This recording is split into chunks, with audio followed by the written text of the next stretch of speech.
Hey, this is part one of a two-part video series, and I'll leave a link at the end of this video for part two.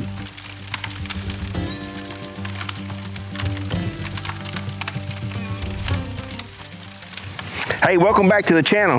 We've got set up here. So what we've been doing is we've been sorting logs. So we got a load of, well, several loads of logs in, and there's some that were big enough that we want to put it on the sawmill, and then we've got these logs here that I've staged around that it's just not big enough. It's not worth my time to put them on the sawmill.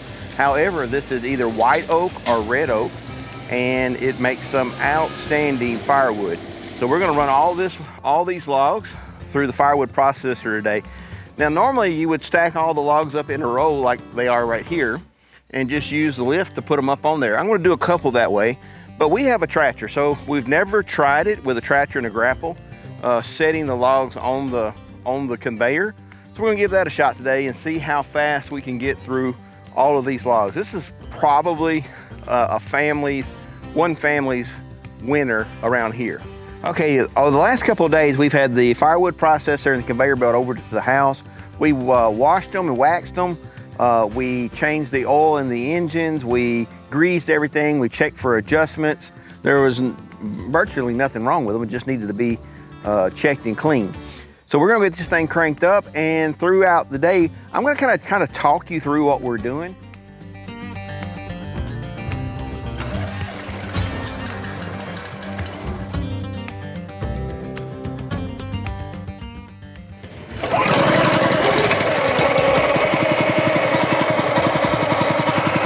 Honda now. Set this here. We don't really need it right now.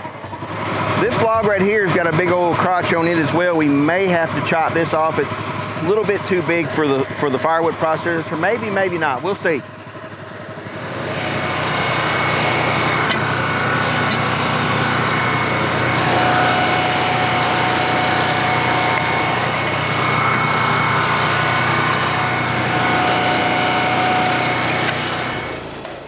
So this lift gives you a lot of versatility. Say, for example, you're out in the woods and you don't have a tractor and you pull the logs up beside the firewood processor and use the lift.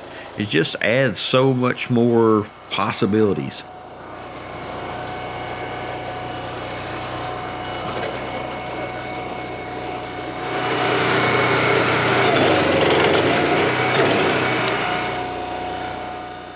On over, we show some really big stuff that's pretty much maxing this firewood processor out, and you just won't believe how well it handled it.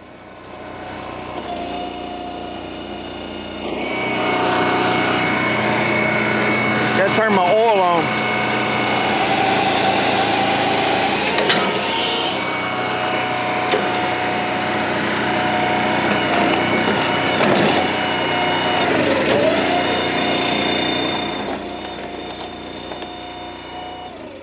Give you a little sneak preview into the next video.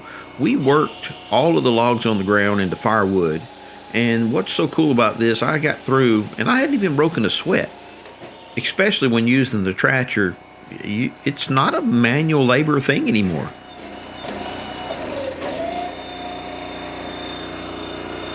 All right, so this is a big nasty crotch, and it will go through here.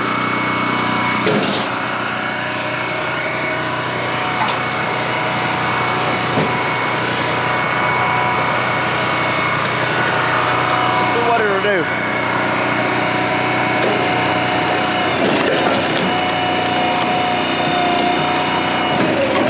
I said, I've not seen anything that it won't touch.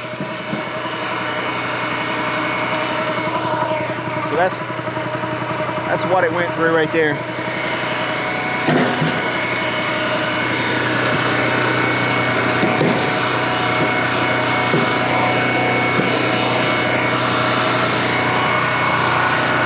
I'm going to take that crotch, put those two pieces together, and go through that gnarly stuff all at once.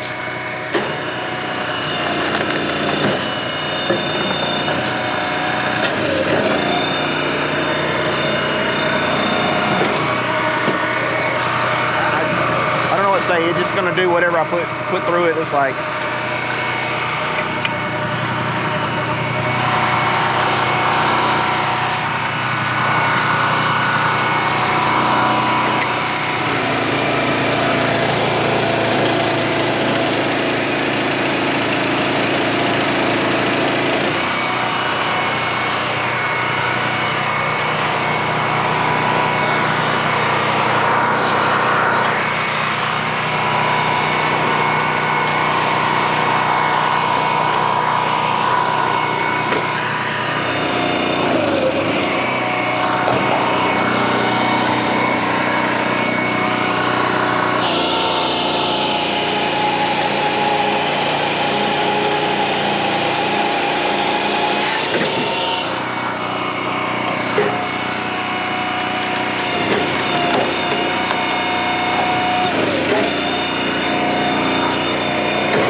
That's a big, big gnarly piece here. We split that.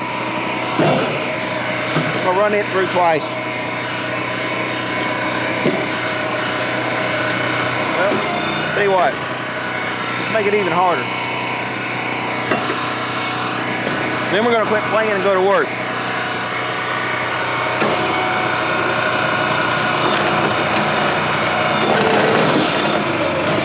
I missed the top one altogether. It just ripped through the knot.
Hey, let's talk about this log here. This log is probably on the larger side of the capacity of this firewood processor, and it's got some limbs left hanging off. We're gonna take the chainsaw and chop those off prior to putting it up on the firewood processor. In a prior video, I was just trying to overload the firewood processor and see what it could do and see what it, in real life. So in real life, you want to chop these off because it slows production down So don't put anything that's over capacity on a firewood processor. If you got something like this and you got a log splitter, then you might put this one round on a log splitter. But if you just chop these little limbs off and run it through the firewood processor, it'll go so much faster.